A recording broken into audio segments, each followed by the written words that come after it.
Bienvenue dans Mieux-être, un podcast du magazine Science News pour vous accompagner à identifier vos douleurs et à vous reconstruire. C'est avec Noélie Panda, votre conseillère en relation d'aide, tous les mercredis à partir de 12h45 autour d'un thème édifiant sur le www.océance-news.com ainsi que tous les comptes sociaux du magazine Science News. Dans ce nouvel épisode, il sera question de la culture d'un leadership équilibré, les clés pour devenir un leader sain. Bonnes conditions d'écoute.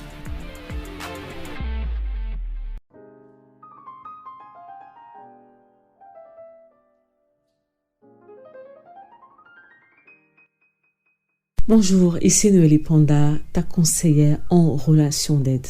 Alors aujourd'hui, on se retrouve dans le dernier podcast sur notre sujet, sur le leadership, ou comment être un leader émotionnellement sain, émotionnellement stable. Pourquoi il y a urgence de changer les choses, pourquoi tu dois faire plus attention à ta vie intérieure que à ce que tu fais au fait à l'extérieur.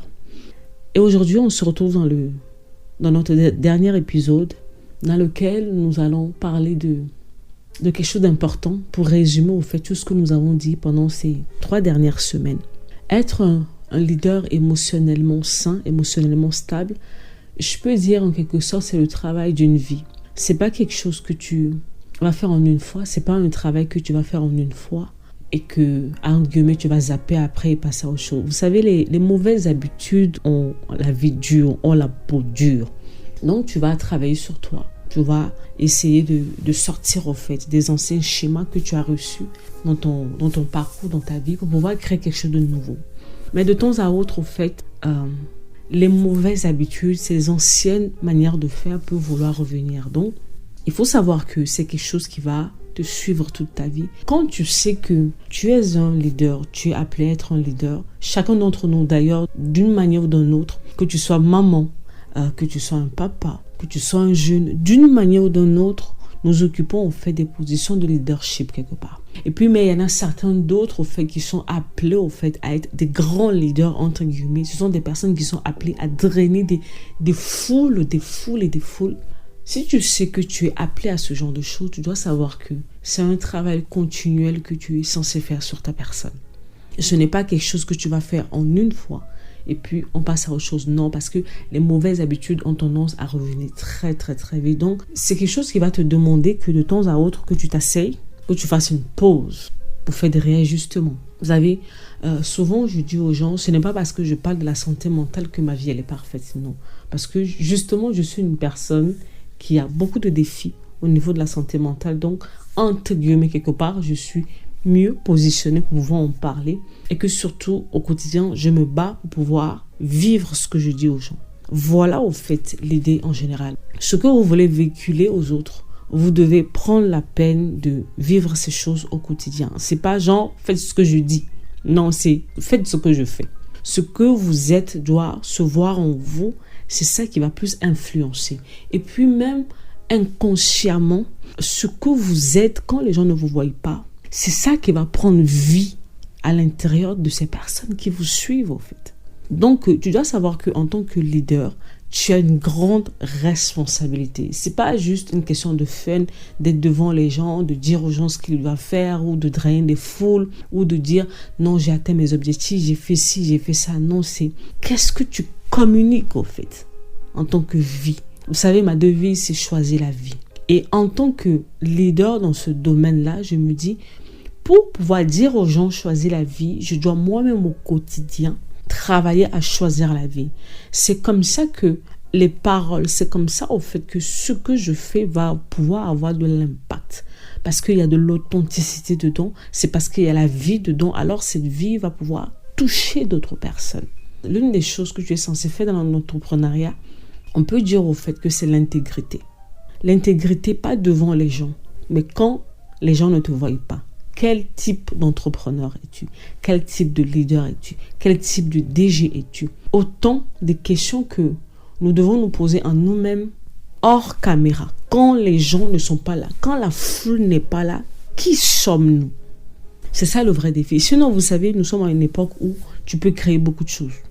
tu peux créer une image, tu peux faire ceci, tu peux faire cela, tu peux faire plein de trucs.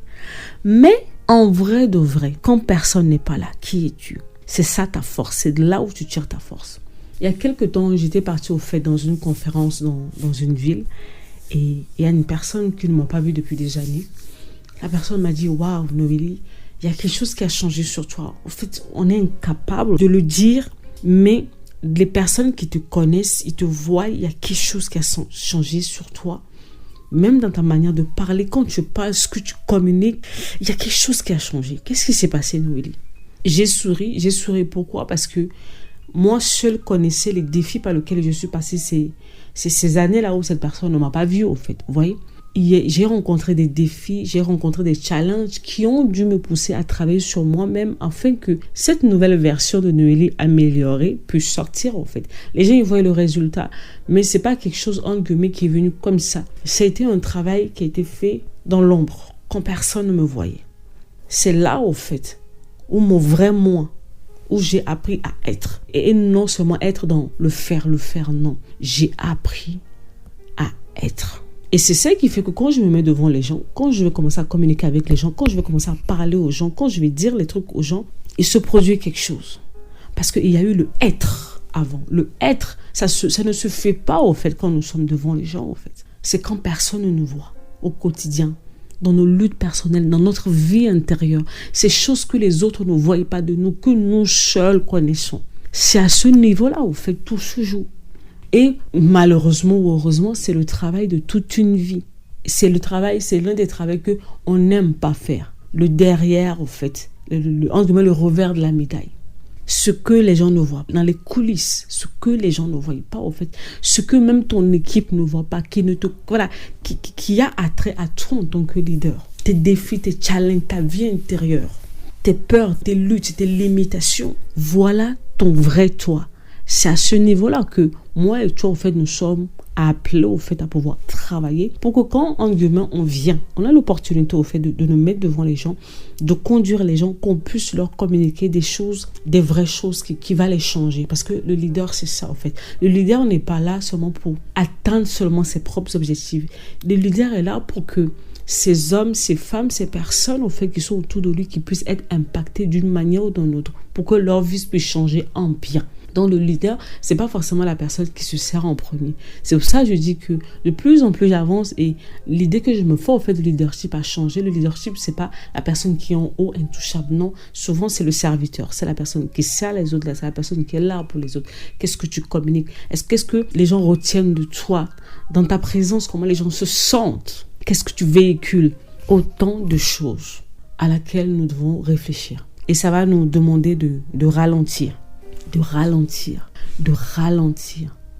se regarder en face, de se regarder dans le miroir, de se poser les bonnes questions, d'accepter de regarder les réponses, même si ça fait mal, même si c'est choquant. Notre ego d'homme, notre ego en guillemets en tant que leader va prendre un coup, mais ça va nous permettre au fait de nous améliorer. Et si on arrive au fait à s'améliorer, ça va avoir de l'impact sur ce que nous faisons, sur ces personnes qui sont autour de nous.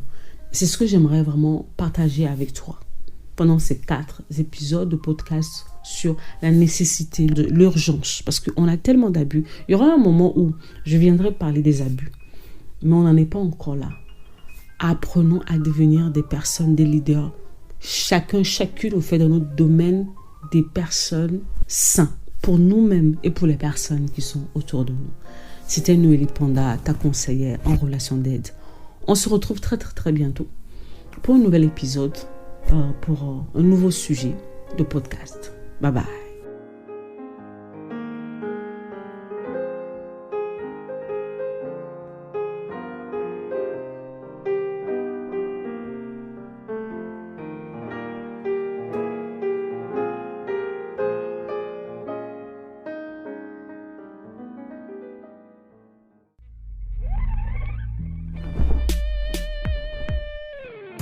Ce podcast vous a été offert par le magazine Océance News.